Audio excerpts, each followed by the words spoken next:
economics that are between the lines. A lot of times there are professors and on university campuses that will teach you. Anybody can teach you, what a 401k is, or what a stock is, and all this, what an earnings report is, and things like that.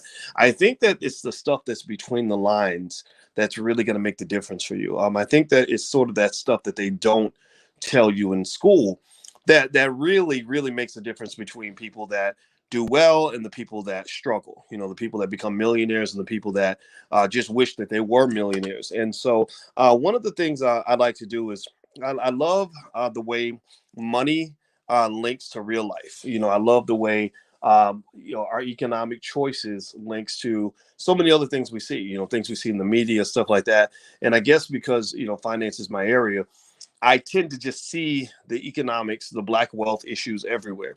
And one of the big areas where I see a lot of black wealth issues is in hip hop. Hip hop music it was created by black people, and black people should have owned it. Black people should be the ones who are making the most money from it. But it's kind of like the beauty industry, where we create the wealth, but other people take the wealth, right? We bring in the money, and other people are walking away with the money. And so with hip hop, it's real interesting because you've got these individuals in hip hop that are these hip hop moguls, and to some extent, that is a liability to the black community. It's a huge liability, largely because this becomes kind of the blueprint for success for a lot of young black people, a lot of young black men, especially, and some women too. I see that they'll notice all the different ways that they won't notice all the other ways you can make money. They'll only notice one or two. Like, I become a basketball player or a rapper, and I think you're missing 99% of all the different ways to make money that exist in this world. But yet this is what's marketed to the kids, right? You look at Forbes magazine. Forbes is always every year going to have a list of the hip hop billionaires, hip hop moguls, and everybody wants to do that, and everybody kind of admires that. And then you also have political dysfunction that comes out of that, because next thing you know, your rappers are becoming your black leaders, right? And some rappers are very smart people. You guys know I brought Ice Cube in. Today I'm going to actually interview a guy on my YouTube channel by the name of D1. D1 is a rapper who has made millions of dollars without a record deal. D1, as quiet as kept, turned down the chance to join Cash Money Records down in New Orleans by Lil Wayne's joint and everything else, because he knew that that lifestyle that they were promoting was not healthy, not just for the community but also for himself. And he actually got a record deal. He left the label. He actually walked away from the deal and went independent because he was making better money independently than he was with the deal. Now, why does this matter? Why am I bringing this up? Well, because today I was thinking about Diddy. And I've heard a lot of conversation lately about Diddy and the role that Diddy's had with Bad Boy Records, and he was kind of the contemporary with Suge Knight over in Death Row. So you had Bad Boy and Death Row and East Coast, West Coast, that type of thing, and the media kind of created all that hype. And Diddy's the one to survive. Suge Knight did, obviously, he didn't end up so well. But the interesting thing about that, though, is that despite the fact that we know about the problems with Death Row, I've kind of broken that down just from a black wealth standpoint. Again, remember, when Suge Knight let Death Row fall apart, and when Tupac got killed and all this other chaos happened, you literally lost billions of dollars in that event. Right now, Death Row Records is owned by the same company that owns Mr. Potato Head, Hasbro. Hasbro bought Death Row Records, and it wasn't a big acquisition. It wasn't anything significant. It was like literally this piece of crap, extra little thing they threw in with a deal where they were looking at a bunch of other companies, and they bought a whole package of companies, and Death Row happened to be one of them. And this is a lost opportunity, right? When you talk about black wealth and you talk about lost black wealth, you have to look at all the situations where we could have had money and we didn't keep it. And you also have to analyze the dead body, so to speak. When somebody gets killed, my sister does autopsies, and whenever somebody dies, there's always the coroner that must go in and do the autopsy. You got to look at the dead body and run some tests and figure out, like, what happened here. How did this body die? So with companies like a Death Row Records, you have this dead body, this black wealth that was alive and vibrant. You were at the top of a multi-trillion-dollar industry, and somehow this thing just died in front of our eyes. So when you do the autopsy, and here's the thing: if you don't do the autopsy, then you're going to miss information. If you don't study what happened, then you're going to make the same mistake over and over again. So if you study something like Death Row Records, and I'm gonna link this back to Diddy in a minute because I think Diddy is important to talk about, because Diddy, remember, Suge Knight and Diddy were kind of like this. If you remember back at that Source Awards back in the day, where Suge Knight goes on stage with his big red, he's big bulky guy, he had on his red. He's like, if you ever wanna come rap with a label that where you ain't got the CEO all in the videos, all on the songs, they come to Death Row, right? Y'all remember that? And then Diddy had gone up and done his thing, right? So it was East Coast, West Coast, Suge Knight, Diddy, or whatever, right? Well, so when you look at Death Row Records and what happened with Death Row, you have to look at culture. You have to understand that a lot of that wealth was lost because the culture was not one that was conducive to wealth. Economics flows out of culture the same way you grow a flower out of. You can grow wonderful plants and vegetables out of some types of soil, but some types of soil nothing grows, and some types of soil everything dies. Right. So when you talk about economic growth, you have to ask yourself, what is the economic soil? Is this soil, particularly in your own family, is this soil where everything grows and things flourish and money gets made and money gets preserved and nurtured and et cetera? Or is this soil where everything dies? Is it like a desert? So, when you look at Death Row and you saw that, hundreds of millions of dollars is flowing through this company because they're literally at the top of the music industry. The soil was bad, right? The soil wasn't soil that was conducive to making structured business deals in an appropriate way. It wasn't designed to maintain and nurture relationships. There was a lot of shenanigans happening in the studio, lots of illegal activity, from the drugs to the weapons to people getting beat up because they didn't make the song right. Just a lot of things that a lot of baggage, a lot of bad cultural baggage that leads to destruction and doesn't lead to the building of wealth. And then so let's take it all across to the East Coast, right? So you have Bad Boy, which was a label that did survive all that, right? Diddy, strategic, smart, all these other things. He survived that era. He survived it. Ice Cube survived it. Snoop Dogg survived it. Dr. Dre survived it. Those guys went on to thrive and make a lot of money, whereas other people, Suge Knight, Eazy-E, Tupac, no longer here. So to their credit, it did take a certain degree of strategy and thinking to build that wealth. But then there's this deeper question about Bad Boy Records that people have been asking me, whose fault is it that Diddy's artists, if you look at a long list, there's a long list of artists that were with Bad Boy that left or that didn't do so well, right? The biggest names maybe being Black Rob, who just died. But then you had Craig Mack and every couple of years Shine, who went to prison, and just a bunch of other, artists where you're kind of like, God, like what happened here? Like why can't we point to a long list of entertainers that are really successful that got their start with Diddy, right? You can't really find a long list like that. You just can't.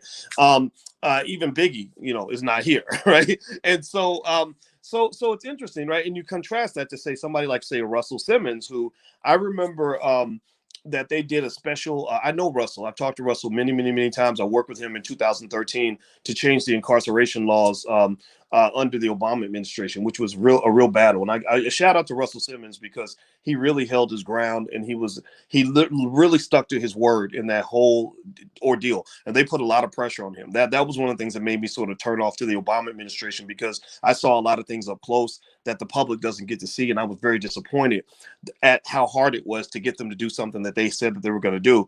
And that kind of led me to the conclusion that a lot of people make promises to Black people because Black people are easily duped, that you can promise us anything. And, we're like that little girl with low self-esteem who would just believe anything you say.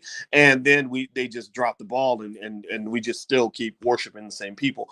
And so anyway, I remember Russell, they did some HBO special or something where they had all these comedians that came on and we're thanking Russell for getting their careers off the ground. If I'm not mistaken, I think it was like Steve Harvey and Chris Tucker and I want to say not Bernie Mac, Cedric the Entertainer, and just all these different people. Maybe I got the names wrong, but a lot of entertainers that you maybe saw in Def Comedy Jam, from Martin Lawrence across the board, who were basically saying, "Thank you, Russell. You helped me, you got me here, etc." Right? So that's those very different perceptions, very different trajectories, and so I would say that there probably is something there there in terms of different ways of doing business, right? No question about it.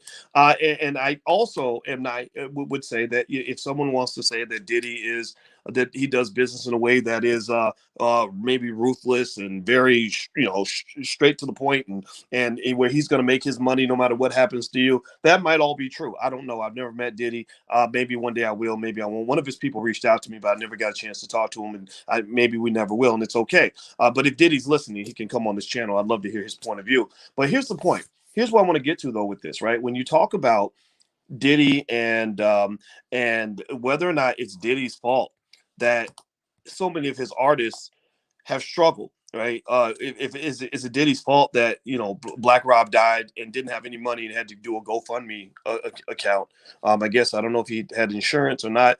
I think Diddy stepped forward and paid some of his funeral expenses, or is it Diddy's fault? When other artists talk about their financial problems, I think that really speaks to this thing I want you to understand about how money works, how economics works, how capitalism works, and how economic competition works. Um, a lot of economics is really warfare. It's not this thing where everything is based on this sort of charitable or inalienable right of any man to expect another man to look out for his interests, right? If I'm 50 years old.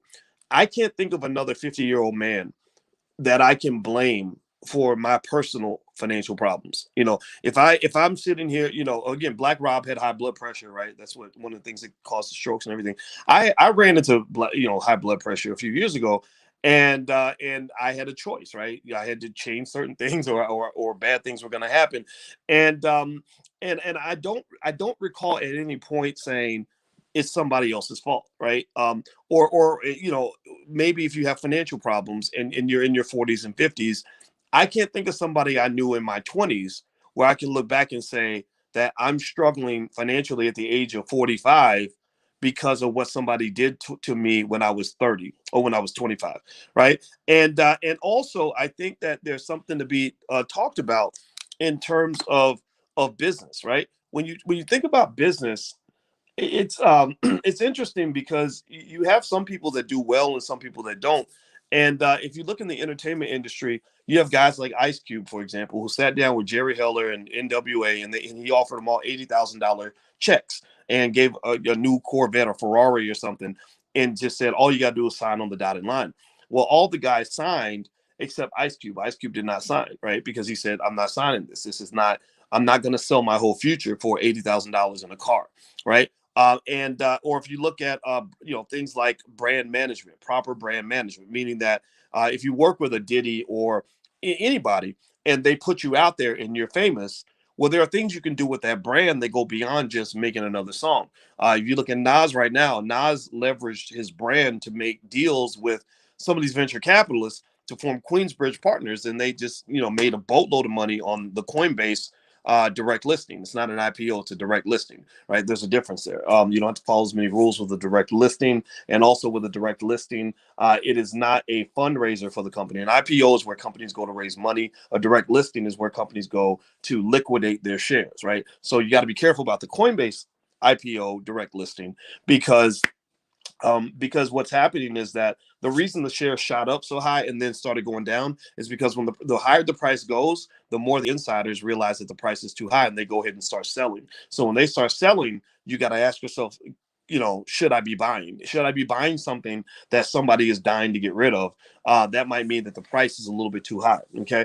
But with that said, though, what I thought about what people, brought to me about, is it Diddy's fault? Is it Diddy's fault? I'll say from a cultural standpoint, I never really understood the idea of a 50-year-old man in his well-being being the responsibility of another 50-year-old man. I just never grew up in that world. Although it does not say that Diddy did everything, on the up and up, and that everything was done fair and square, and or that the contracts weren't overly complex or biased and leveraged in Diddy's favor. The best I could say is that contracts are supposed to be read, and contracts are supposed to be read by lawyers, right? Now, the problem you have in hip hop is that there is an imbalance in power, right? If I am, because here's the issue you have. again, this is due to how we're raised and trained. Remember, I told you, you may not get your reparations for slavery, but they always give you preparations for slavery. So one way you are prepared to be a capitalist slave from birth is that we tend to have an oversupply of laborers, consumers, and entertainers. We have an oversupply. We produce singers and rappers and basketball players like you would not believe, and we produce more athletes than China produces microchips. And so what happens then is that you run into these situations where you've got a million kids from the hood who are all incredibly talented, but can't monetize their talent, right? So they've all learned how to rap, but none of them learned how to start a business. None of them were taught, or educated the way D1 was, where D1 knew how to take his talent and monetize it. He knew how to convert his talent gold into actual physical gold, right? Whereas most of our kids don't learn business, which is why you need to teach business to your kids. So in order for them to process this talent and turn it into actual money, where do they go? They have to go to the record labels. Well, Diddy, if you look at the way Diddy, again, I'm talking about economic soil. Diddy was put in a different type of economic soil where he wasn't mentored just to be a rapper. Right, a lot of people can, eventually learn how to rap, and he knows how to rap. He's rapped on songs, they've been hits, whatever, right? But Diddy was also mentored to be a boss. Diddy was taught to enter the game at this position as opposed to that position. He was taught to come in the penthouse as opposed to trying to come up through the basement, right? Instead of starting from the bottom, now we here. Diddy said, I'm already here. I'm not going to the bottom. I'm going to start at the top, and I'm just going to go to a higher version of the top. I'm always going to be a boss, except now at 25, I'm the boss of a little company. When I'm 50, I'll be the boss of a big company. And so as a result, you have a supply-demand imbalance, like you have in economics, where you've got, where Diddy says, hey, we're taking auditions for new rappers, and and 5,000 people show up, and they're all trying to get the same opportunity. Well, what that does is it creates a real power imbalance that makes it almost impossible for you to even negotiate with the labels. You come in there and they tell you, here's the contract, sign it or don't sign it. We don't care. And there's no law saying they can't do that. Right. And and now who was it? I think one of the rappers, I don't know if it was Jadakiss or somebody else, said that maybe the hip hop should become unionized or something, which I don't disagree with that. I think labor unions can help shift that power imbalance, but we don't have that right now. Right. So you have no leverage in that negotiation. So even if you are a person who who does what I say, like I say, look, read your contracts, get a lawyer to read them, etc. Even then, you still are in a disadvantageous situation because you don't have as many options as the other party. When I talk to my girls about dating, I don't give them a lot of specific advice about what type of man you should date. Of course, I talk about, hey, he should be responsible, he should be sturdy, never have sex with a man who would be a good father. I say things like that. But really, I also tell them, most importantly, I said, usually in a negotiation, which your relationship is a negotiation, the person with the most options wins, right? So the girl who has 10 guys that will gladly be happy to take her home that day is going to usually have a stronger negotiating position than the woman who is instantly hooked on some guy who doesn't care about her, right? And so the same thing is true when you talk about contract negotiations. The only artists that literally have leverage, in my view, are the artists like the D1s or the Immortal Techniques or the E40s, who say, look, I understand business the way you do. Now I can see the value of doing a contract with you, but I don't really need to do this. MC Hammer talks about how his first record deal, he was making more money out of the trunk of his car than he would have made at the label anyway. Master P talks about how he couldn't get signed. He was worth too much to get signed by a label because he knew how to make money, right? So really, when you talk about this the whole bad boy debacle, and what happened with Diddy and his artists, and I don't know what's going on. I mean, for all I know, Diddy could be a bastard. I don't know this man. I will say though that when you're talking about the realities of it all, at the end of the day, if you don't have any options, if you don't have another move, if you don't have a plan B, a plan C, and a plan D, then you're probably not gonna be able to negotiate what you're looking for. And also, if you're not conscious, if you're not economically aware, meaning that if you're too caught up in the booty and the bling and the drugs and whatever, then you're gonna be a sucker. You're gonna be a lame duck fish sitting at the table being ready to be exploited. And there are millions of people that show up prepared to be exploited, and then all they have for the rest of their life is the moral high ground, if you will, to be able to walk around and say, look, so and so took advantage of me. And they probably did, because that's how money works. If you're giving something away, somebody's going to take it. If you're not protecting what is yours, then someone else will just say, oh, thank you for the free gift, I appreciate that. And so when I look at the thing with Diddy, and what people have said about him and the artist, and what's happened to him and everything else, and my heart goes out to these guys. I really feel bad for them. But again, I admit I didn't grow up in a household where I was trained that a grown black man is allowed to spend too much time in self pity. That's just not how my father operated. That's not how we operate, in our household. But I will say that reading contracts obviously matters. Brand management matters, right? Because when you are famous, when somebody puts you out there, they're giving you millions of dollars in value just by making you famous.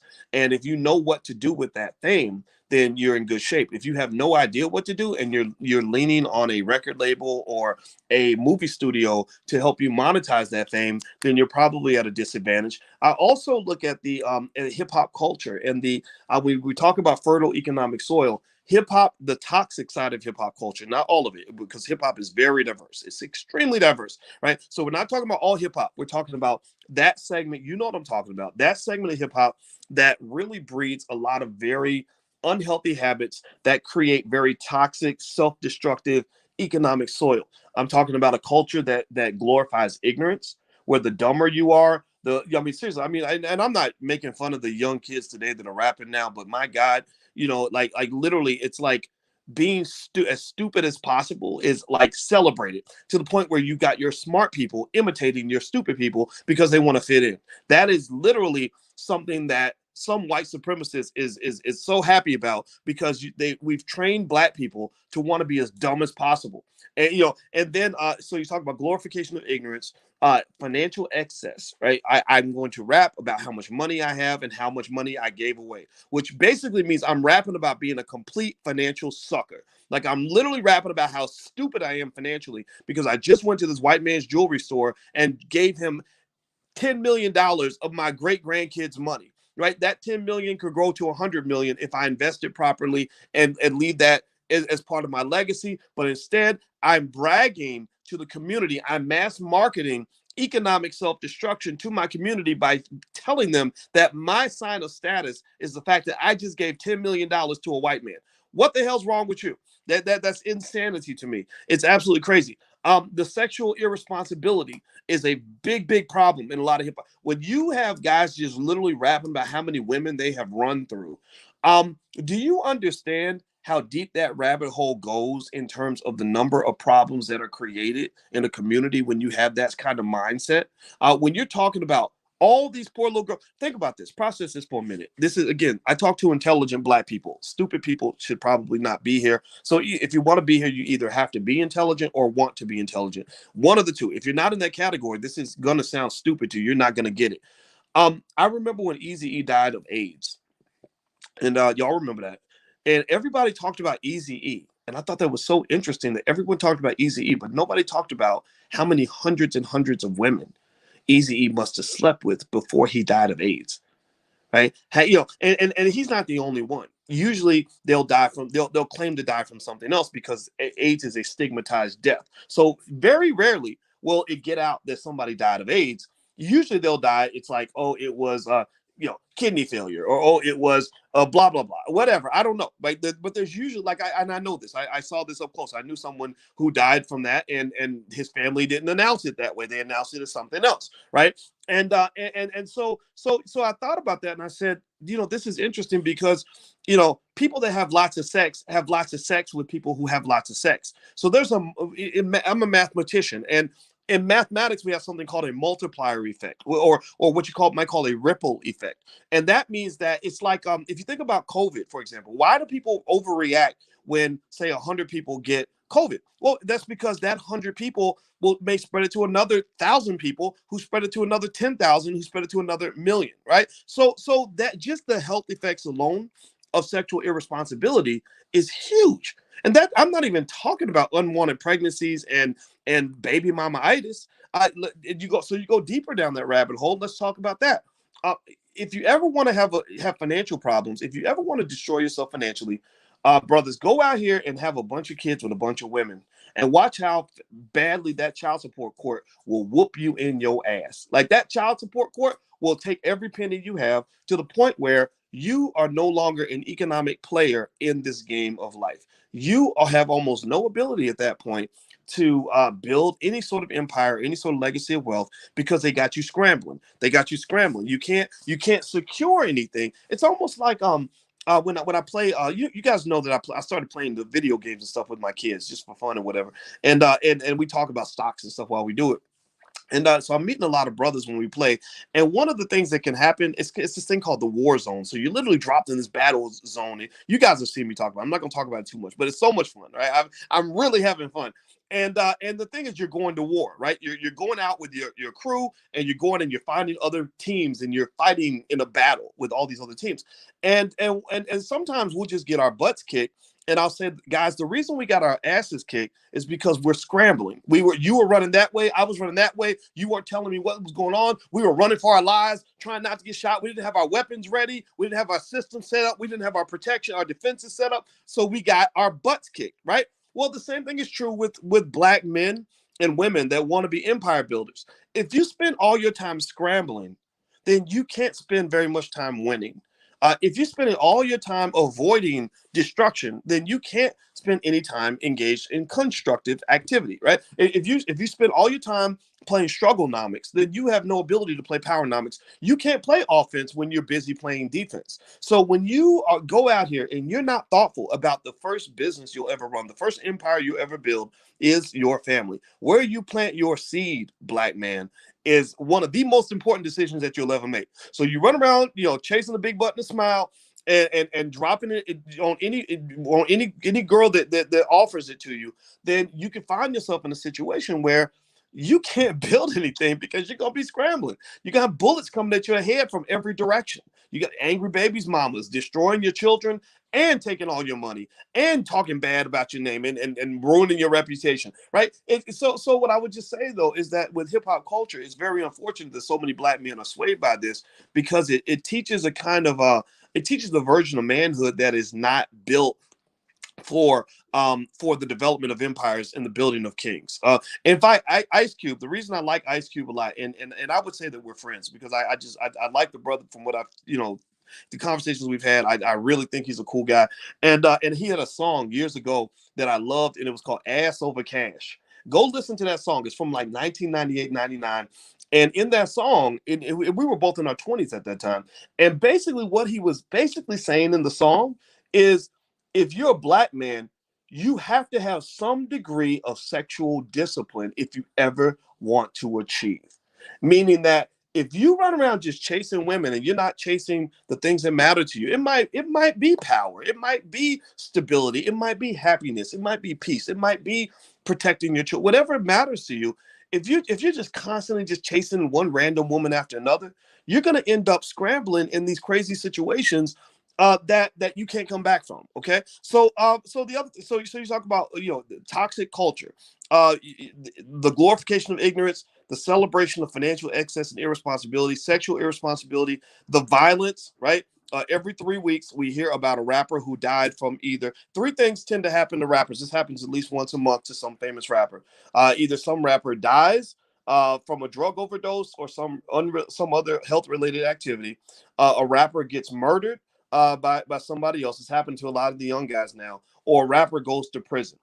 Those three things. And the thing, and what's really interesting is that you've been trained to celebrate these things, right? And remember that when these things are happening, you're destroying black wealth, because you can't build wealth in a community where all your men are going to prison or being killed or dying from health related issues or overdoses. You can't build from that, especially when these men were on the track to become billionaires. Like DMX was on a billionaire track, but for whatever reason, he wasn't able to get away from the drugs. And it wasn't just luck, bad luck. It wasn't just, because Jesus didn't bless him enough. It wasn't because Diddy did something to him or somebody else. A lot of it relates to the culture that he was in the middle of, where he wasn't incentivized to make choices that were going to create the life that he wanted. For example, when I think about my father, and he told me about his heroin addiction that he had when he came back from Vietnam. A lot of brothers went to Vietnam and got linked up with that heroin. And I mean, Vietnam was such a nightmare. I don't know. I mean, I don't blame anybody who went there and did whatever they could to find their peace, because it was an absolute hell. And I said to him, I said, "How did you get off heroin?" That a lot of people would get on heroin, they can't get off. He said, "I made a choice." He said, "I thought about the life I wanted, and I realized that heroin was not going to give me the life that I wanted.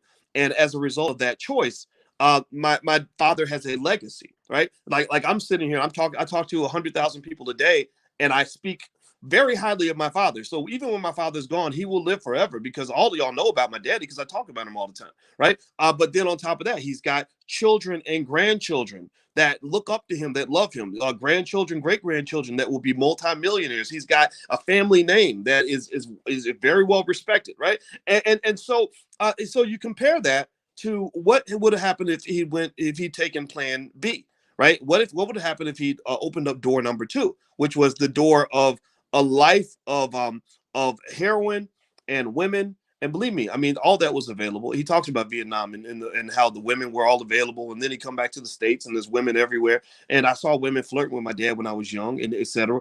What if he'd taken that path? What if he just said, you know what? I'm young. I'm gonna live my life. Remember the black exploitation films were out there where they want every black man to want to be a pimp. So they're training black men to get into pimpology, where instead of looking up to men who are leaders, who are intelligent, who are capable and responsible, you're looking up to men who say things like, "Yo, bitch chose me." Right? Like, the Iceberg Slim type guys who not just don't just exploit women, but put themselves in really terrible situations where they end up dead or in prison or on drugs or whatever. Right? If he could have chosen that life, because that would have been, and that's the life a lot of young people are encouraged to choose, right? A lot of people, I hear it all the time, where they say, well, why would you settle down and deal with that woman or deal with her kids or deal with this family stuff when you could live a life of nothing but pleasure seeking, irresponsible behavior, where it's one woman after another, smoking dope every day, getting drunk every day, doing whatever you want. I'm not judging that one way or the other. What I am saying, though, is that that that eventually all the chickens come home to roost. They always come home to roost, right? When you see guys that are 45, 50 years old who are dying young, and mysteriously, usually there's a reasoning behind it. Usually there's something about the lifestyle that you can trace it back to, a YOLO lifestyle, pleasure seeking lifestyle that led to their destruction. So even though it's not as much fun, I'm not gonna lie. I sit there and I got this woman next to me. Sometimes I want to eat the pizza and she'll make me eat the vegetables. Sometimes I want to go and hang out with my friends, and she makes me go and we got to do stuff with the kids. Or sometimes I'm doing something I really enjoy, and it's like, dang, I gotta go. We gotta go pick up the 10-year-old from dance class, right? And as much as it can be sort of that feeling like, okay, man, gosh, this isn't exactly what I want to do right now. There's another part of me that knows that you have to have moderation. You have to have moderation. You cannot live your whole life in excess. In fact, for example, you look at what T.I. and Tiny are going through. Ti has always lived a life where he kind of it was a culture that said anything goes. And I'm not saying that they did anything wrong. This is not insinuating any illegality on their part. What I am saying, though, is that anything goes lifestyle eventually has a consequence attached to it. Right? There's some health consequence. There's some social consequence. There's some consequence in terms of the toll it'll take on your family later on. I can imagine what his family's feeling watching their parents go through something like this, right? And there's a financial consequence. No matter what happens with T.I. and Tiny, they're going to be writing very big checks. When you got 30 people lined up saying they did something to me, and even though nothing's really proven, it doesn't matter. They're going to be writing very big checks, and that's going to impact their family wealth. So why am I bringing all this up? Well, it's because when you talk about wealth, you cannot talk about wealth without culture. You cannot talk about wealth without talking about culture. Saving is a culture. Wealth building in general is a culture. Investing is a culture. Ownership is a culture. Managing risk is a culture. Being healthy economically, psychologically, and physically is a culture. So you must ask yourself, before you ask yourself how I'm doing in terms of wealth, you must start by asking yourself, how am I doing in terms of culture? And I can tell you with complete certainty, again, remember, my PhD's in finance, so I think about economics in 1,000 different ways. Um, I can tell you with complete certainty that hip hop, the toxic side of hip hop, is one of the greatest black wealth killers in the history of this world. It literally has taken billion-dollar empires and reduced them to shambles. If Black men were as committed to building wealth and building empires and building strength and security as we are committed to busting a rap, finding a girl with a big booty, or giving our money to Jake the jeweler, then we would have an extra $2 or $3 trillion in assets within our community right now. DMX wouldn't be dead; he'd be a billionaire. Right? Easy E wouldn't be dead; he'd be running a multi-billion-dollar corporation. Suge Knight would not be in prison; he would be sitting next to Bill Gates. Okay, so I just want you guys to understand what you're losing when you allow other people. And again, this is not putting the blame on the rappers or Diddy or anybody else. It's really it all comes back to white supremacy, right? There's certain things that they promote over other things. There's a reason why it's easier for an ignorant rapper to get on TV than a college professor, than a black college professor. It's because they've typecast you. They put you into the cosmic minstrel show where they want to see you in a certain role, and if you're not in that role, they're not comfortable, right? But there's a point where you have to take accountability for what you can do to change that, right? You have to take accountability in terms of some of the things we talk about in terms of Black media ownership, developing and supporting Black businesses, and Black people educating our own children instead of sending your child to that white lady down the street and somehow thinking that she's going to really give your child Black history. That's not going to happen. Okay, so that's my 2 cents on that. You guys know, since you guys were asking me about the Diddy thing, I wanted to start off really addressing that. Um, and again, no hard feelings toward Diddy or anybody else, and this is not meant to be a criticism of anybody. It's really meant to be an objective analysis that hopefully will help you make your decisions in a productive way. Okay, all right. So what I'm going to do today is I'm going to answer questions based on what you guys submitted to me, and I'm going to get through these quickly. I know I spent some time on that one topic, but I really like that topic a lot because I feel like that helps you understand that other side, that shadow side of economics that they're never going to tell you about when they're teaching you, when they're teaching you, what an ROI is, or how to start a business, or how to manage a 401k. They don't talk about the real soil behind the type of plant that's grown. They just tell you maybe what type of seed to plant, but they don't tell you that if you plant that seed, you can have the most fertile seed in the world, but if you plant it in bad soil, it's not going to grow. All right. So anyway, one more thing I want to mention to you guys is that if you want to leave your questions for me for the Tuesday class, we meet every Tuesday at 11 a.m. Eastern. In case you don't know, just log in at theblackstockmarketprogram.com, theblackstockmarketprogram.com, and leave your question, and I'll answer your question first. All right.